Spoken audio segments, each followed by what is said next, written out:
All right, today we are jumping into a book that has, and I mean this, totally changed the game for personal finance for so many people.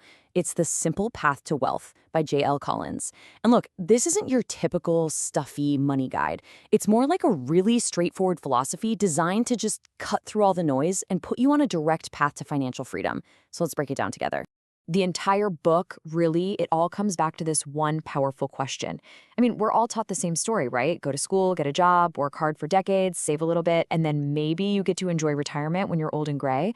But Collins just completely throws that script out the window. He asks, what if that whole complicated path is wrong? What if the real path was way, way simpler? And what if financial freedom was a lot closer than you've ever been led to believe? So here's our game plan for today. First, we're going to talk about that complicated path most of us are on by default.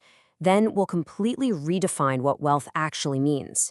After that, we'll pinpoint the two biggest things holding you back. Then comes the fun part, the simple, and I mean simple, investment strategy that's at the heart of this whole thing. And finally, we'll tie it all together with the ultimate goal here, which is, of course, freedom. Okay, first things first, let's really dig into this idea of the default path. This is the financial script that, we're all kind of handed at birth.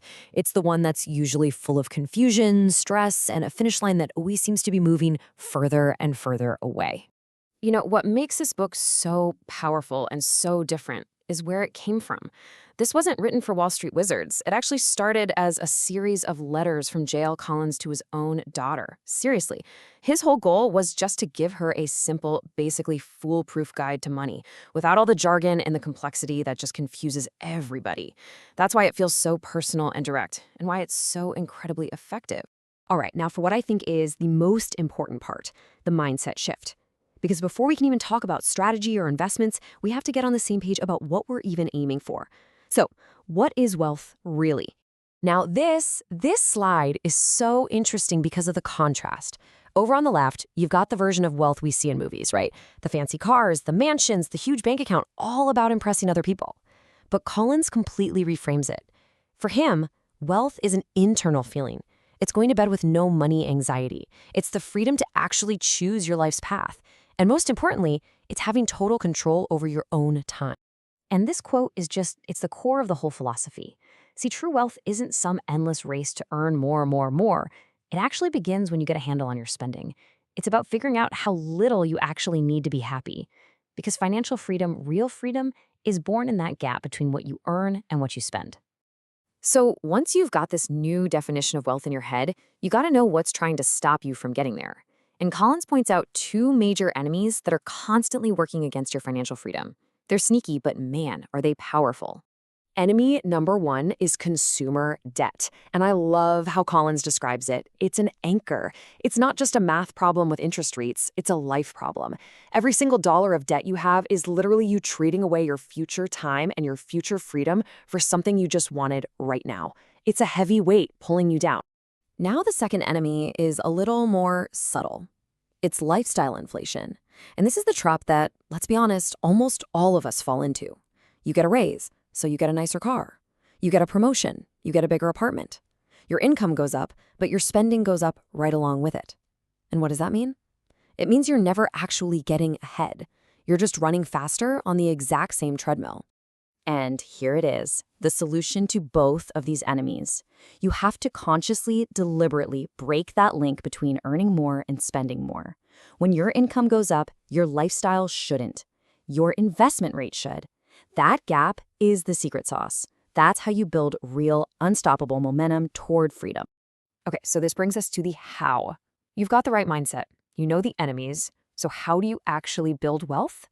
Well, Collins's answer is just beautiful because it's so simple. And honestly, it's a little bit boring, which is exactly why it works so well. And boom, here it is. The entire strategy. No stock picking, no trying to time the market, none of that complicated stuff. It's just 3 pillars.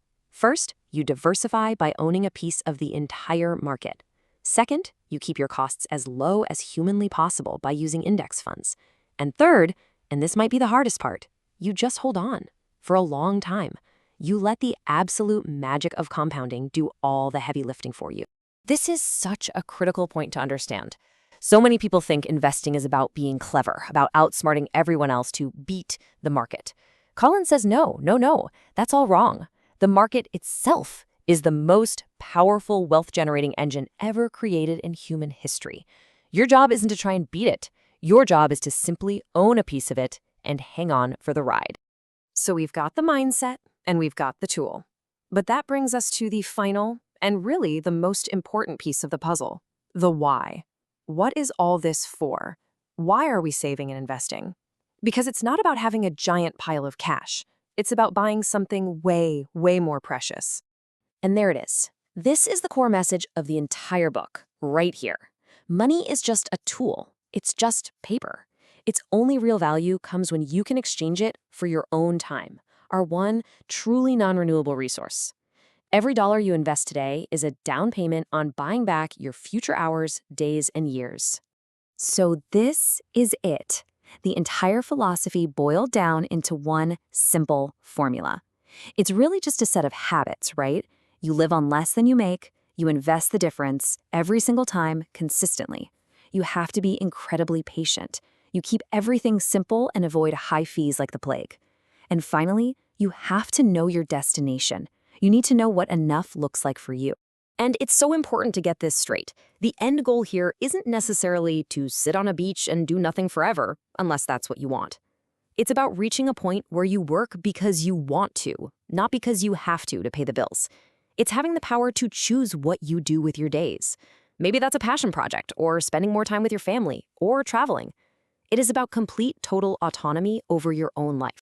So I want to leave you with this one last question, because it's really the question that sits at the very heart of this book. It's simple, but it's incredibly profound. Just take a second to look at your own financial life and honestly ask yourself, are you using your money as a tool to build the life you truly want to live? Or has your life slowly become about serving the needs of your money? Because the answer to that question, well, it changes everything.